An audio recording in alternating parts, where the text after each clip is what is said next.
Buen día, hermanos, hermanas, que el Señor nos regale en esta nueva semana que hemos iniciado toda su gracia, toda su bondad, toda su paz, que vivamos una experiencia profunda de fe. La vida es eso, vivir la experiencia de fe y somos cristianos, así que nos vamos a abrir precisamente a esa dimensión maravillosa de la fe, sabiendo que en cada palabra de Dios que sale a nuestro encuentro, en cada oración que elevamos a Él, de muchas cosas que nunca podremos conocer en plenitud, Él está actuando, Él está manifestando, Él está revelándose. Y eso es lo que cuenta, eso es lo que vale. Así que dejemos que el Espíritu Santo nos regale toda esa gracia. Supliquémosle siempre, renovadamente, la paz. Quizá lo que más necesitamos en medio de tanta convulsión, de tantas situaciones que no logramos descifrar. Ahí está de por medio Él actuando. Pidamos entonces al Espíritu Santo con mucha fe, con mucho valor, con mucho coraje, como hacían los apóstoles, ese don suyo, invocar al Espíritu. Él realice la obra salvadora que desde siempre el Padre tenía presente en Cristo Jesús nuestro Señor. Cada palabra que escuchamos, cada palabra que intentamos profundizar, cada palabra que queremos meditar y cada palabra que convertimos en oración, termine siendo precisamente para todos para vida eterna, palabra que ilumina todo nuestro existir. Hoy tenemos un texto maravilloso que el Señor nos regala, precisamente siguiendo este itinerario de lectura semicontinuada con el Evangelio de Juan. Y el capítulo que tenemos hoy es el mismo del viernes, capítulo 14, los versículos del 21 al 26. Son estos versículos que nos van a permitir seguir profundizando en este discurso de despedida de Jesús que pretende animar la vida de sus discípulos, de los de aquel tiempo y nosotros los de hoy. Es siempre una tarea prolongada. La acción de Jesús es y a lo largo de la historia y más allá de la historia. Así que les invito, hermanos, a buscar el capítulo 14, versículo 21 al 26 del Evangelio de Juan. Capítulo 14, del 21 al 26. Y este nos va a permitir entrar en esta dimensión. Mientras ustedes lo buscan, voy a retomar lo que hemos venido haciendo, que es aprender a dialogar con Dios mediante sus palabras. Ya hemos dicho varias cosas la semana pasada. Hoy quisiera agregarles que cuando descubrimos esa experiencia,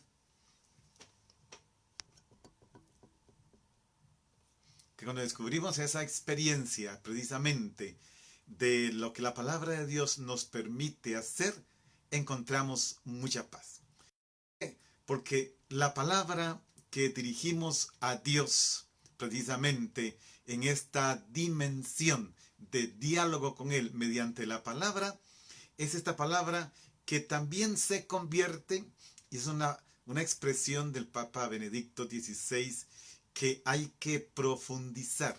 Se ha quedado ahí en el aire, está en la Verbum Domini número 24, que es un documento del 2010, y la palabra que el ser humano dirige se hace también palabra de Dios. Y esto hay que meditarlo. Esto hay que tomarlo en cuenta. En ese sentido hay que abrirse a una acción poderosa de Dios. Y si esto es así, se confirma el carácter dialogal que tiene la revelación cristiana y toda la existencia del ser humano se convierte en un diálogo íntimo, un diálogo amoroso con Dios que habla y escucha, que llama y mueve nuestra vida. Entonces la palabra se revela aquí con toda esta capacidad de transformar la existencia del ser humano, colocándola bajo la llamada divina, colocándola bajo la mirada de Dios. Porque toda nuestra vida, toda, está bajo la mirada de Dios precisamente. Y en el diálogo con Dios, mediante su palabra, esto acontece. Bien, con esas palabras animémonos y vayamos adelante en este proceso. Vamos a leer el texto que corresponde para hoy, Juan 14, 21 al 26, que dice: En aquel tiempo Jesús dijo a sus discípulos: El que acepta mis palabras y mis mandamientos y los cumple, ese me ama. Al que me ama a mí, lo amará mi Padre. Yo también lo amaré y me manifestaré a él. Entonces le dijo Judas, no el Iscariote: Señor, ¿por qué razón a nosotros sí te nos vas a manifestar y al mundo no? Le respondió Jesús: El que me ama cumplirá mi palabra y mi Padre lo amará. Y vendremos a él y haremos en él nuestra morada. El que no me ama no cumplirá mis palabras. Y la palabra que están oyendo no es mía, sino del Padre que me envió. Les he hablado de esto ahora que estoy con ustedes. Pero el Consolador, el Espíritu que mi Padre les enviará en mi nombre, les enseñará todas las cosas y les recordará todo cuanto les he dicho. Un texto hermoso, hermanos, ven nuevamente. Aquí se nos habla, Jesús nos habla precisamente de este habitar del Padre y del Hijo en la persona del creyente. Es una palabra maravillosa, una palabra llena de vida, una palabra que abre espacio, abre perspectivas, una palabra que no deja caer en el vacío. Una palabra que nos dice: el futuro es tan amplio y maravilloso como jamás lo hemos pensado. Recordemos, habíamos visto los contextos de esta palabra la semana pasada y dijimos que es un bloque grande que va desde capítulo 13, versículo 1 hasta capítulo 17, versículo 26, y ya estamos en lo que es los discursos de Jesús. Todo el capítulo 14 es el primer discurso de Jesús en su despedida. Hoy vamos a ver unos versículos, no son los últimos todavía, pero hasta ahí llegará nuestra lectura del capítulo 14. Luego comenzará el capítulo 15 con una parte del 16 que es el segundo discurso de despedida de Jesús, y todo el capítulo 16 el tercer discurso de despedida, para desembocar en el capítulo 17 en la oración de Jesús al Padre, por todos nosotros, por ustedes y por mí. Entonces recordemos eso, estamos dentro de los discursos de despedida de Jesús y estamos también en la última cena. Jesús ha lavado los pies, ya vamos a ver eso de cerca. Bien, veamos versículo por versículo de este texto del 21 al 26 del capítulo 14 de San Juan. El versículo 21 dice: Jesús dijo a sus discípulos: El que acepta mis mandamientos y los cumple, ese me ama. Fijémonos en esto, recordemos, creamos otra vez la ambientación, ya lo habíamos dicho la semana pasada. Había iniciado con un sentimiento de tristeza por parte de los discípulos al escuchar que Jesús tenía que irse. Jesús, después del lavatorio de los pies, en una conversación tranquila, amena, prolongada, íntima con sus discípulos que están sentados a la mesa, ya preparados o ya comiendo la comida de aquel momento, en una cena que se convirtió en una cena de despedida, está consolando el corazón de sus discípulos precisamente, mostrándoles cómo vivirán desde ahora las nuevas relaciones de discipulado con Él, a partir de la experiencia que en pocos días van a vivir. Al día siguiente la muerte y 3 días después la resurrección de Jesucristo. Además, tomemos en cuenta que esta respuesta de Jesús que escuchamos hoy es la última frase de la respuesta que él dio a la pregunta de Felipe acerca de mostrar al Padre. Si observamos el mandamiento de Jesús, que es el mandamiento al prójimo, como dijo en el capítulo 13, hoy dirá también en el capítulo 15, es un único mandamiento: ámense unos a otros como yo los he amado. Entonces, ahora se trata de que la persona que se encuentra con Jesús también haga la experiencia y muestre su amor por Jesús. Y el amor a Jesús se manifiesta en la observancia de sus mandamientos. Precisamente dice el capítulo 14, versículo 21, quien ha recibido mis mandamientos y los observa, ese es el que me ama. El versículo que estamos mirando ahorita. Y en Juan 5:3 había dicho, por lo tanto, el amor a Dios consiste en que observemos sus mandamientos. Y estos mandamientos son llamados palabra también. En el mismo capítulo de hoy dirá más adelante, el que no me ama no guarda mis mandamientos. El que no me ama no guarda mi palabra. Y estas palabras que Jesús nos invita a guardar para ser discípulos suyos, precisamente provienen del Padre. La palabra que han oído no es mía, sino del Padre que me ha enviado, dice más adelante en el versículo 24 de este capítulo que estamos hoy reflexionando. Entonces, ¿qué quiere comunicarnos Jesús? La partida suya no es una ausencia permanente, no. Por mediación de Jesús, por su intercesión, va a dársenos a nosotros de parte de Dios y en nombre suyo el Espíritu que hace partícipe a la comunidad de la fuerza divina y de la verdad. Y esto es lo más consistente, diría el Papa Benedicto XVI. Es lo más consistente que tenemos, porque es esta palabra que es la razón de todo cuanto existe y que el Espíritu Santo, enviado por el Padre en nombre del Hijo, nos va a permitir, vamos a verlo poco a poco, comprender esa palabra que se nos ha dicho. Esa es. Y este concepto de presencia de Dios distingue al grupo de Jesús del resto del mundo.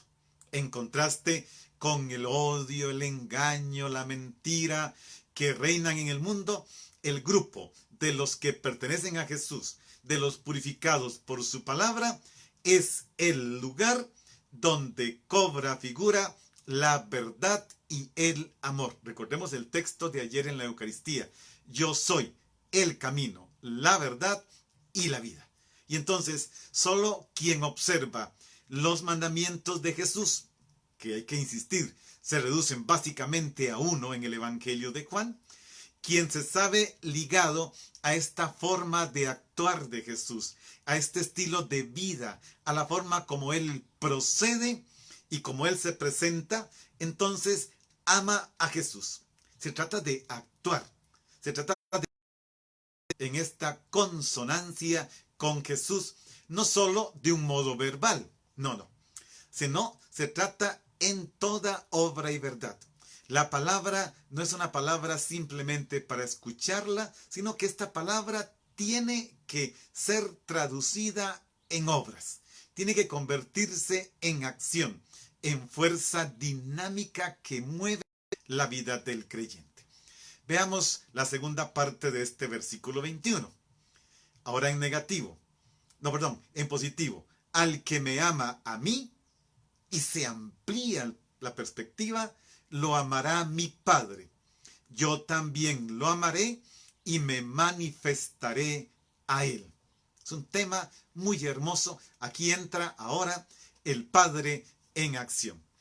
El tema del amor, de los mandamientos, forman el trasfondo de esta maravillosa unidad literaria que se va a ampliar después hasta el capítulo 17, pero aquí está centrada. En el texto de hoy, versículos 21, 23, 24, Jesús nos va a hablar precisamente de esta existencia en el Padre y en el Hijo. Y la prueba del amor auténtico y verdadero a Jesús está en guardar sus mandamientos y en la observancia que se asegura en el amor de Jesús. Ahora bien, Juan amplía. Quien ama a Jesús será amado por el Padre y puede tener certeza de que el Padre se le manifestará, el Padre se revelará, el Padre se da a conocer. Recordemos que en Juan está la certeza de que a Dios nadie lo ha visto jamás. Todos los textos del prólogo, Juan 1, del 1 al 18. Pero quien ve al Hijo y quien cumple la palabra del Hijo o el mandamiento del Hijo, ese tiene las condiciones para que el Padre se le revele, para que el Padre muestre su rostro. En esta respuesta que Jesús da a Judas también, vamos a verlo después, Jesús dirá cómo acontece esta manifestación del Padre en la vida del creyente. Este versículo que dijimos es el resumen y la respuesta final de la pregunta de Felipe nos aclara. Jesús dijo, muéstranos al Padre y eso nos basta.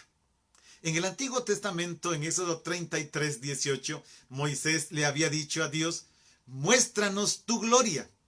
¿Y qué le respondió Dios en Éxodo 33, 20? No podrás ver mi rostro.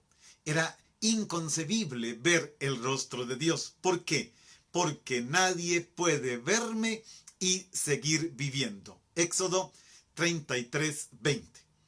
El Padre no podrá ser mostrado, pero su presencia podrá ser experimentada en la persona de Jesús. Él es el rostro visible del Padre y por mediación de la experiencia del amor que nos va a decir en los capítulos que siguen. Viendo cómo el creyente o los creyentes se aman, el mundo creerá en el Dios Padre de nuestro Señor Jesucristo. Entonces, toda esta experiencia nos lleva a una promesa de que aquellos que observen los mandamientos de Jesús van a ser, y hay que subrayar esta palabra, amados por Dios, el Padre de Jesús, y amados por Jesús. Y entonces se relaciona precisamente con una experiencia también de Deuteronomio 7:13, donde dice que Dios amará a aquellos que hayan de permanecer fieles a la alianza. Entonces, casi podríamos decir, Jesús está hablando en un contexto de alianza.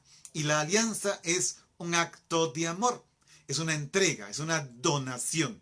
Quien lo hace así con el convenio, usemos términos técnicos, con el contrato de amor de Dios, porque es un contrato de amor, no es de leyes, no es de otras cosas, entonces va a recibir esa promesa. Dios va a revelarse y se va a manifestar de tal forma que el Padre y el Hijo habitarán en el creyente. Entre usted y yo, entre nosotros, Él habitará en cada uno para formar la comunidad hijos de Dios. Ahora bien, esta promesa se ajusta a la formulación de su condición, ya que Jesús dice que su manifestarse sigue desarrollando la promesa y está emparentado con el ver del que ya había tratado en el versículo 19 que no vimos hoy. Aquí lo importante también es que el verbo que Juan utiliza para que Jesús comunique estas palabras, precisamente significa manifestarse. Es esto, es Dios que se va a manifestar. Podríamos decir, darse a conocer. Y que se restringe en Juan precisamente a este texto que estamos viendo. Allí es donde Juan utiliza este verbo que tiene que ver con manifestarse. Un verbo que no es usual en el Nuevo Testamento, porque se dice que Dios se revelará, se dará a conocer, pero aquí el verbo hay que traducirlo exactamente por manifestación, manifestarse. Dios se va a manifestar. Entonces, el amor de Dios es lo único que da sentido a la vida de Jesús y es lo único que da sentido a toda nuestra vida, a toda nuestra existencia.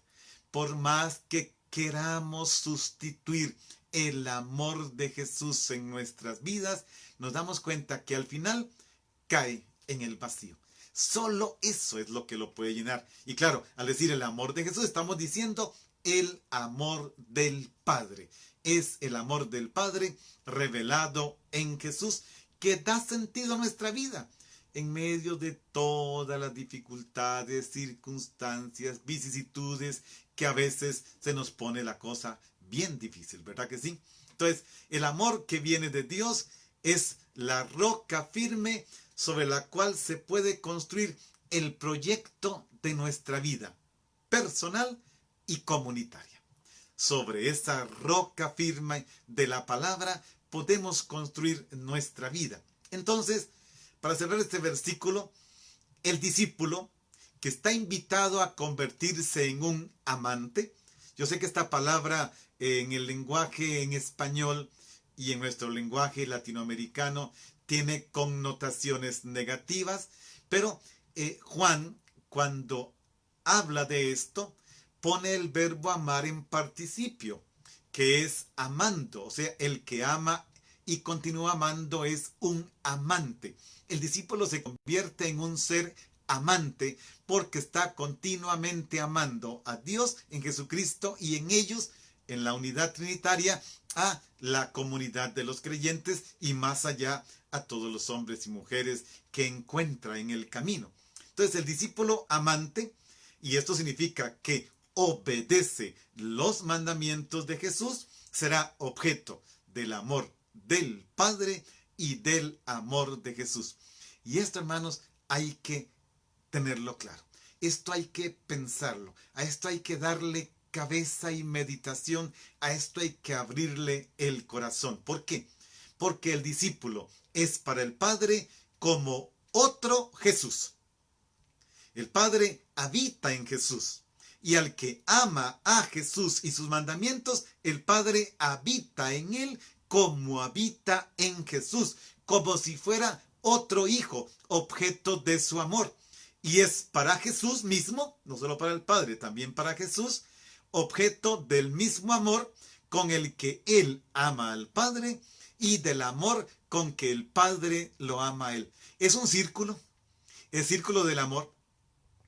El Padre ama al Hijo con amor eterno, el Hijo ama al Padre con amor eterno, el Padre nos va a amar como al Hijo con amor eterno y el Hijo nos va a amar como ama al Padre con amor eterno. ¿Dónde quedamos sumergidos? En el amor eterno. Eso es suficiente para que quedáramos en contemplación absoluta. Ya no hay otra cosa que pensar. Y saber lo que eso significa para cada uno de nosotros, hermanos. Bien, hagamos un primer momento de oración. Esta semana voy a tratar de mirar, hasta donde sea posible, otro estilo de oración, que es la oración de acción de gracias. ¿Por qué se hace la oración de gracias? ¿Cuál es la finalidad de la acción de gracias? Digámoslo así, como lo que se espera, lo que el orante espera, no se restringe a nuestros cálculos. Nuestros cálculos son siempre muy limitados, incluso egoístas. Pero la oración no se restringe a eso, sino que se abre a lo imprevisto. La acción de gracias no parte de nuestro inventario generalmente tacaño para verificar si el don de Dios se corresponde o no. Le pedí tal cosa, ahora voy a estar a la espera de si me cumple o no. No, no se trata de eso, sino de verificar que Dios está allí presente y actúa a su manera. No necesariamente complaciendo nuestros deseos, nuestras demandas. La experiencia de la acción de gracias brota de la experiencia de un Dios que simplemente se revela presente. Hay una historia muy bonita que hace día le quería contar, hoy lo quiero hacer. Se dice, entre los libros muchos que se escribieron y espiritualidad del santo cura de Ars, que él contemplaba en su iglesia. El santo cura se dedicó básicamente a confesar y celebraciones eucarísticas, pero su tarea principal fue confesar. Y miraba que había un hombre que todos los días venía y se sentaba en una banca, pero que no hacía nada. Y él lo contemplaba y en un momento determinado decidió preguntarle, se acercó a él y le preguntó, oiga, y aquel hombre le respondió con pocas palabras, nada, padre, yo estoy aquí, él está ahí. Es eso. Yo estoy aquí, él está ahí, y de ahí brota una acción de gracias porque Dios es presencia. Bien, hagamos una oración.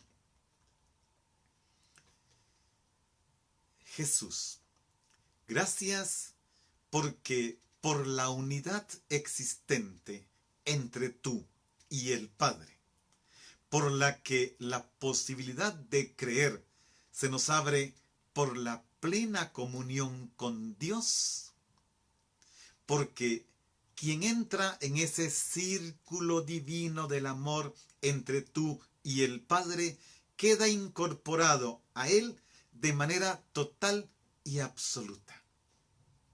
Porque la revelación que tú nos presentas trata de la plena comunión con Dios y de la comunicación, el amor inmenso de Él y con Él, en que se da a conocer el ser auténtico de Dios como Padre.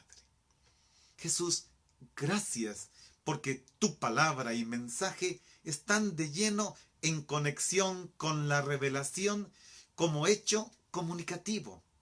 Dios es comunicación, porque no se refiere primordialmente a una doctrina, sino a la participación en una abierta comunicación personal tuya y a través de tu palabra de la comunicación personal con el Padre.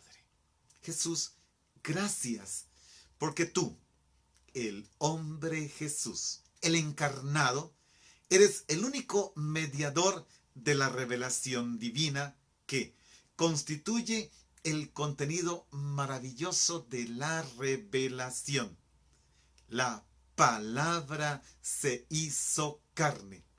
Y ese, tú, el encarnado, eres el rostro visible del Padre. Por eso, gracias, Jesús. Vamos al versículo 22. Entonces le dijo Judas, aquí viene ya lo que adelanté hace un ratito, Judas, no Judas el Iscariote, habría que decir que sea Judas Tadeo. Juan lo pone así, pone Judas y entre paréntesis, no el Iscariote. ¿Qué le dijo este Judas? Señor, ¿por qué razón a nosotros sí te nos vas a manifestar y al mundo no? Aquí hay un tema peligroso. Aquí hay un asunto sobre el cual Juan nos quiere advertir. Muy sutilmente, muy cuidadosamente. Hay que leer entre líneas. Estamos, recuerden, en una conversación con Jesús. Comenzó Felipe preguntando, Tomás, ahora pregunta Judas. Está dialogando con sus discípulos y a partir de preguntas en las que ellos solicitan algo. Recordemos, Felipe preguntó y finalmente dice, Señor, muéstranos al Padre y nos basta. Tomás, que fue el primero, Señor, no sabemos a dónde vas. ¿Cómo podemos saber el camino? El texto de ayer. Y ahora Judas, ¿qué pasa para que te vayas a manifestar a nosotros y al mundo no? Esta pregunta de Judas refleja un problema que es real hasta el día de hoy. A veces aflora entre los creyentes, entre los cristianos, la idea de que somos mejores que los demás y que Dios nos ama más que a los otros. Soy testigo de esto.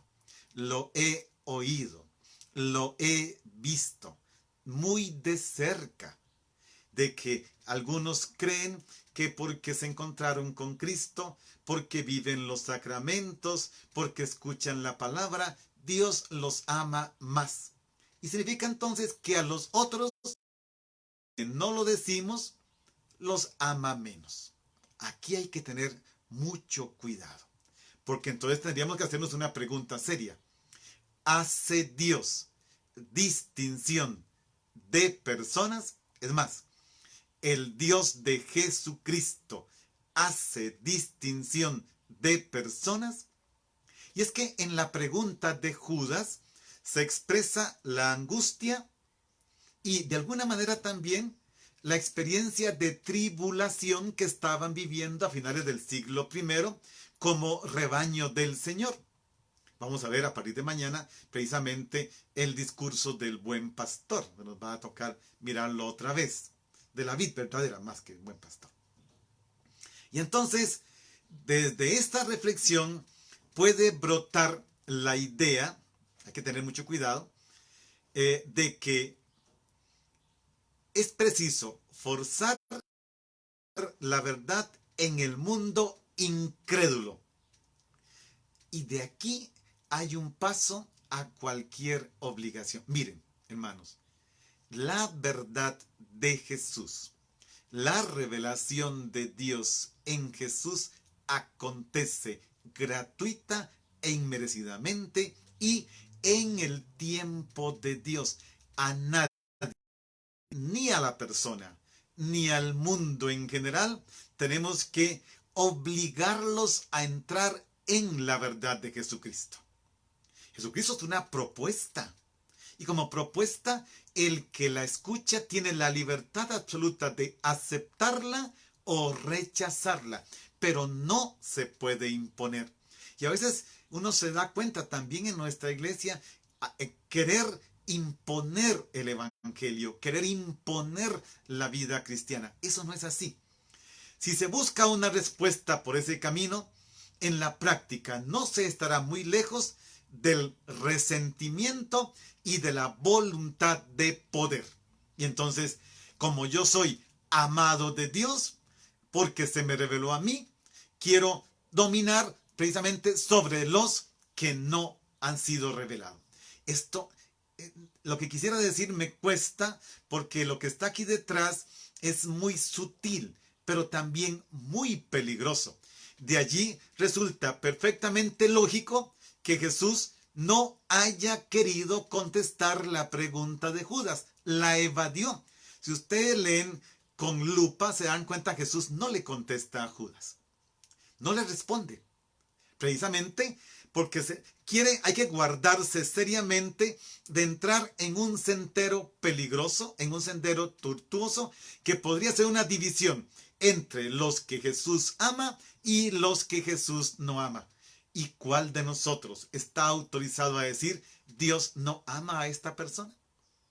Iríamos en contra de 2000 años de historia, sobre todo en contra del Concilio Vaticano II, en contra de la misericordia y en contra de la expansión libre, gratuita y generosa en el tiempo de la historia del misterio salvador de Dios.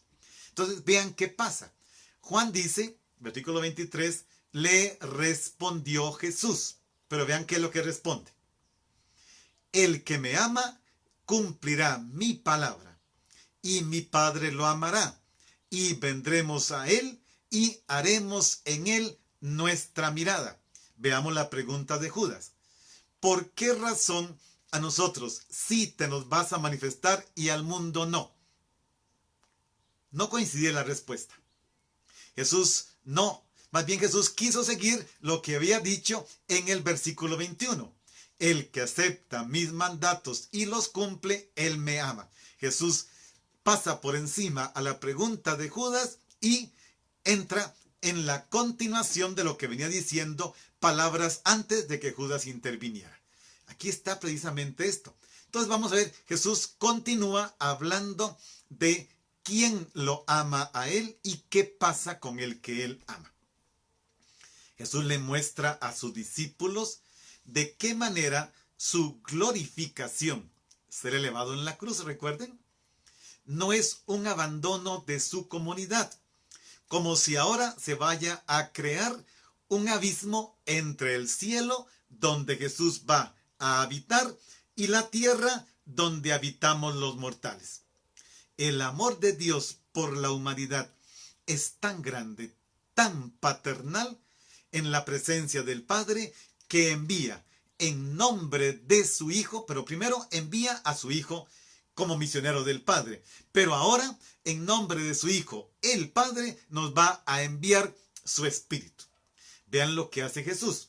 Jesús vincula su nueva venida a los discípulos a su volverse visible en el amor a Él, en el, y eso es importantísimo, en el sujetarse a su palabra. El que lo ama guarda sus mandamientos. El que lo ama guarda su palabra. El que lo ama sujeta su palabra. El que lo ama se adhiere a la palabra como una unidad que no es posible romper, firme y decidida. Y aquí precisamente aparece esta palabra equiparada con su mandamiento. Pero el texto nos abre una perspectiva todavía mayor. Jesús y el Padre vendrán y harán morada en el creyente, morada en el discípulo. Y el verbo que está aquí es el verbo permanecer. Permaneceremos en Él y haremos en Él nuestra permanencia. Esta palabra tengo que usarla así porque así es como Juan la utiliza. ¿Qué es? Haremos en Él nuestra permanencia. Pondremos en Él nuestra morada. Pondremos en Él nuestra tienda. Podríamos exagerarlo, lo voy a decir más adelante. En ese sentido, nos convertimos en el nuevo templo de Dios, el lugar donde Dios habita.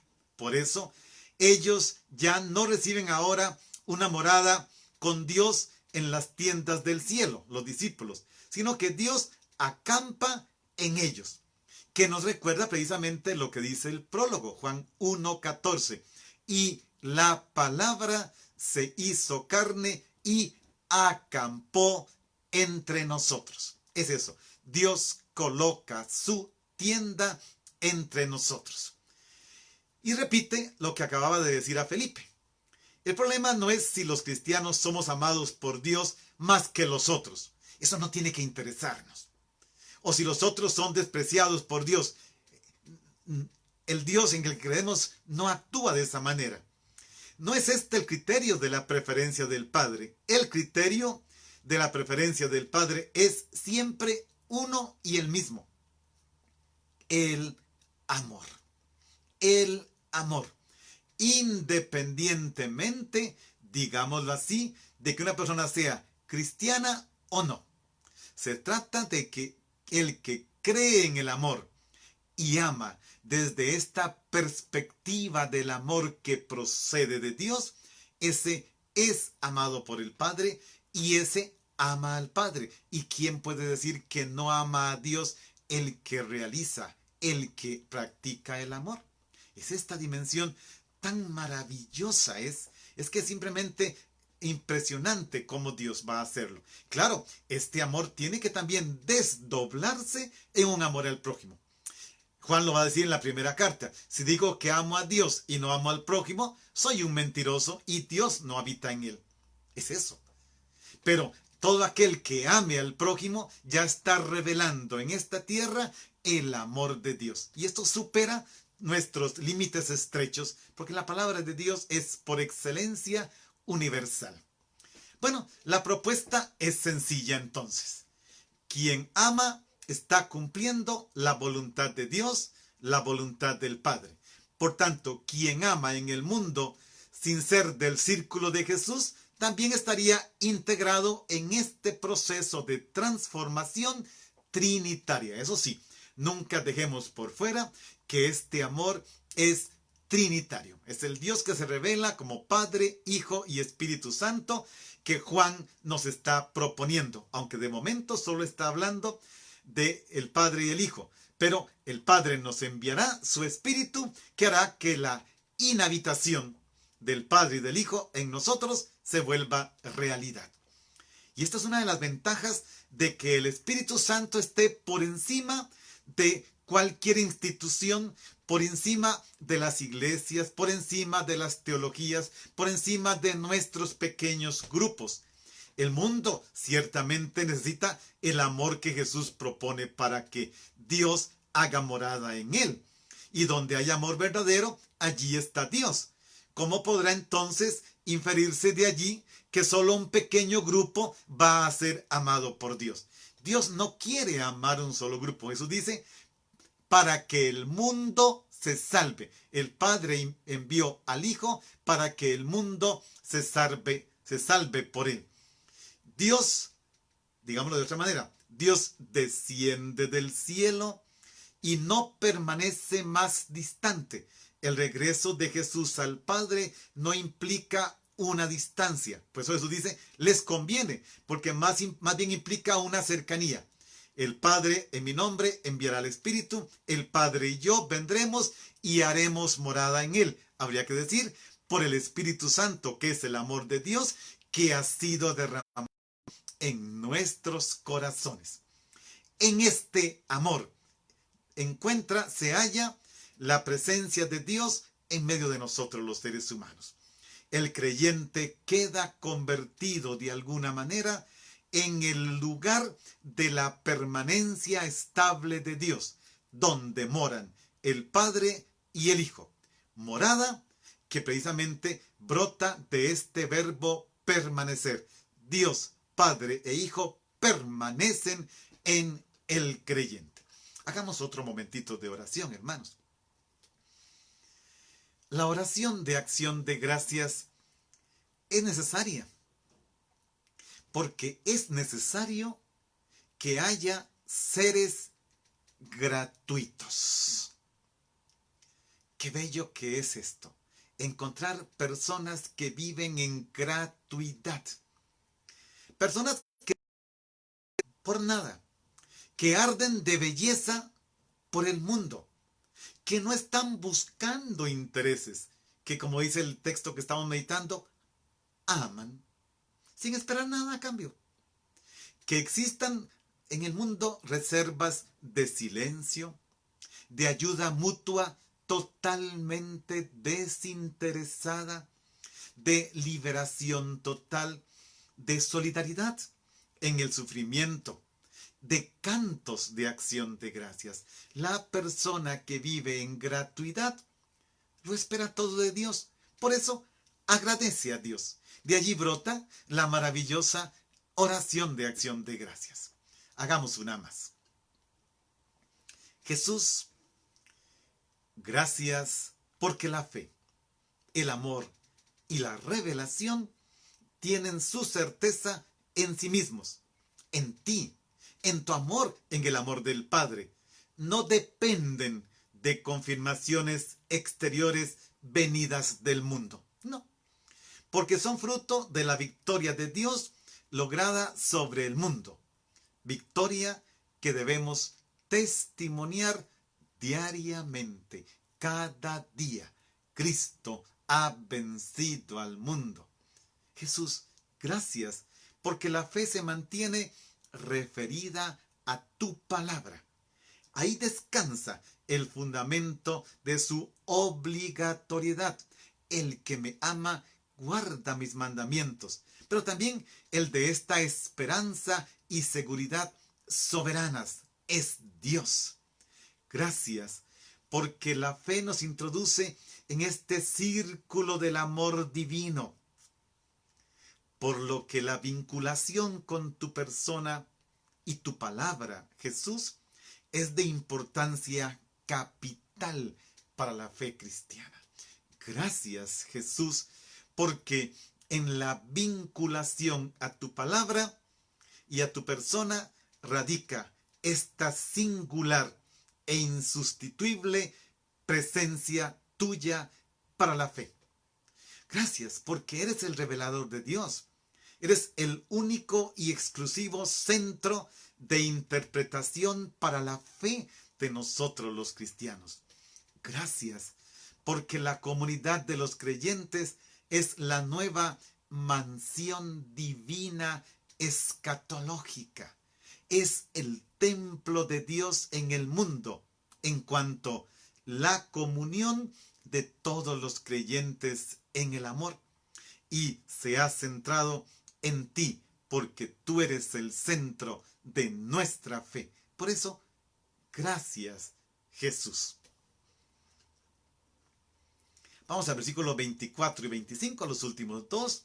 El tiempo ya se nos va avanzando, pero vamos a lograrlo. Versículo 24, aquí está lo que decía hace un rato, ahora viene en negativo. El que no me ama, no cumplirá mis palabras. Y la palabra que están oyendo no es mía, sino del Padre que me envió. Aquí Jesús profundiza el tema de la palabra del Padre. Pero también quiere poner de manifiesto cuando Él no esté con los suyos, esa palabra no se agotará. Lo que va a decir el versículo 25. Esa palabra no se agotará. ¿Por qué no se agotará? Porque el Espíritu Santo que el Padre enviará en nombre de Jesús completará todo aquello que sea necesario para la vida de la comunidad. Porque el origen último, el origen, vamos a decirlo como lo diría Karl Rahner, el origen originario de la palabra de Jesús es el Padre, es su Padre, es del que lo envió. Por tanto, los mandamientos, o como en Juan, el único mandamiento, la palabra o las palabras de Jesús son mandamiento o palabra del Padre. La palabra que están oyendo no es mía, sino del Padre que me envió. Por eso, quien observe las palabras de Jesús será objeto del amor del Padre. El Padre y yo vendremos a Él y haremos morada en Él. El amor del Padre para con su Hijo se mantiene en que le comunica todo. Todo cuanto Jesús dice y hace, lo ha visto al Padre. El Padre se lo ha dado a conocer. Es lo que eternamente ha vivido y conoce. Por eso, se deja interiorizar. Además, todo lo que el Padre le da, su nombre, sus palabras, sus obras, su luz, el juicio sobre el mundo, todo es el Padre el que se lo da para que el Hijo revele la salvación querida por el Padre. Por eso Jesús concluye, ya lo vimos en 10:30, el Padre y yo somos una sola cosa. Entonces la palabra de Jesús, el mandamiento de Jesús es la palabra del Padre, es el mandamiento del Padre. El Hijo procede por medio de palabras y signos que revelan el amor de Dios. Su amor no tiene límite, porque el amor del Padre, que es el amor del Hijo, es el amor eterno. Y en ese amor eterno, en ese círculo de amor eterno, yo soy introducido por la fe, por el bautismo, por los sacramentos, por la palabra, por la vida comunitaria, en fin, por la caridad, por la solidaridad, por el ámense en unos a otros. Aquí todo eso nos introduce en este círculo maravilloso, amor trinitario. Dios ama a los suyos permanentemente, los ama plenamente, lo que significa no tan solo hasta el fin de su vida mortal, sino también hasta el fin en todas las posibilidades, llegando inclusive a darse por entero en el sacramento de la Eucaristía. Lo que decía el capítulo 6, recuerden, el que come mi carne, el que bebe mi sangre, tiene vida eterna, yo lo resucitaré en el último día. Pero ¿qué pasa? El versículo 24 lo habló en tono negativo. Quien no ama a Jesús, tampoco se sujeta a sus palabras. Y aquí hay que tener cuidado. Se da la razón de por qué uno vive la experiencia del Padre y del Hijo que habitan en él y el otro no. Todo depende de qué? De la aceptación de la palabra de Dios que Jesús. ¿Qué importancia? Todo esto se juega en aceptar la palabra. Recordemos que aceptar la palabra de Jesús es aceptar a Jesús, porque la palabra se encarnó. Es Él, palabra encarnada. Llevamos 8 semanas con esta que iniciamos de hablar de esta palabra encarnada. Entonces, allí se decide la suerte del ser humano. Acoger su palabra, creer que Él es la palabra del Padre. Y a través de Jesús y del Espíritu, Dios se deja experimentar como un Dios de intimidad, un Dios cercano en el amor. El amor de Jesús que se hace visible en el guardar o cumplir o hacer sus palabras, es decir, en creer en Él y practicar el amor, hace realidad la presencia divina, la presencia de Dios entre nosotros. Hermanos, vean que he insistido mucho sobre esto, porque a veces queremos encontrar la presencia de Dios. Queremos buscar la presencia de Dios y nos preguntamos, ¿dónde puedo encontrar a Dios? Volver a la palabra, volver a la encarnación, volver al crucificado. Hermanos, recordemos que somos discípulos de un maestro y este maestro es el maestro crucificado. Somos discípulos del maestro crucificado. Somos discípulos del amor entregado. Somos discípulos del amor hasta el extremo. Somos discípulos del amor traspasado y somos discípulos del amor resucitado, exaltado, glorificado a la derecha del Padre. Es que si solo entendiéramos esto, entonces, con más frecuencia contemplaríamos la cruz y con más frecuencia disfrutaríamos la pasión con todo lo que implica de dolor. Vamos al versículo, los 2 versículos últimos que son una unidad. Les he hablado de esto ahora que estoy con ustedes. Versículo 25. Ahora versículo 26. Pero el Consolador, el Paráclito, el Espíritu Santo que mi Padre les enviará en mi nombre. ¿Cuál es la tarea del Espíritu Santo? Les enseñará todas las cosas y les recordará todo cuanto les he dicho. Ve, aquí están 2 tareas del Espíritu enviado por el Padre y el Hijo. Enseñar, o sea, tiene una tarea docente, y recordar. Traer a la memoria esta palabra, esta enseñanza, la vida de Jesús. Jesús dice contundentemente que sus discípulos no quedarán huérfanos del Maestro, sino completamente asistidos, resguardados, guiados, bien conducidos, enseñados, precisamente por el Espíritu Santo Consolador, el Espíritu Santo Paráclito. Y estas palabras entonces son fuente de vida y deben ser meditadas, profundizadas y actualizadas constantemente. Vean que, hermanos, os decía, creo que la semana pasada, nosotros estamos haciendo una experiencia en estos días, tratando de acercarnos a algunos detalles mínimos de esta palabra. Y subrayo mínimos. Yo mismo te voy a hacer un esfuerzo grandísimo para tratar de, como todos ustedes quieren, que sea un lenguaje bien comprensible y limitarme a eso. Pero si estuviera en una sesión ya con un curso bíblico serio, estaríamos todavía en el primer versículo del primer día de nuestra sesión hace 7 semanas. Porque basta un solo versículo o una sola palabra y la vida de una persona se puede ir.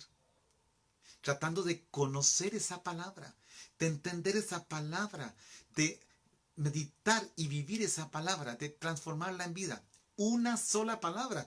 Por eso, aunque es en los evangelios sinópticos, Mateo, Marcos y Lucas, donde se hace referencia a aquello de una palabra tuya bastará para que mi vida quede sana, para salvarme. Una. Entonces, hermanos, esta tarea docente del Espíritu Santo es inacabable, inabarcable y es necesaria día por día por los siglos mientras dure esta humanidad. Porque cada día el Espíritu Santo vuelve a tocar al creyente con la misma palabra en situaciones completamente distintas, con significados que no habíamos descubierto, con interpretaciones que Él nos permite y nosotros bajo el magisterio de la Iglesia que ni imaginábamos. Lo que hoy entendemos no es nada con lo que entenderán las generaciones dentro de 500 años o 1000 años. Estamos en pañales respecto de la palabra. Por eso se ocupa esta acción docente del Espíritu Santo. Jesús nos da a conocer otra vez su muerte inminente para decirnos: no los dejaré solos, aunque ahora ya no va a hablarles más. El Padre será el que en su nombre envíe el Espíritu Santo, defensor, que será el que va a hacer que las palabras de Jesús, consignadas por escrito en la Sagrada Escritura, sean palabras de Jesús viva en su persona que nos habla. Recordemos, cada vez que la palabra de Dios es proclamada, es leída, es Cristo, palabra encarnada, que está hablando con nosotros.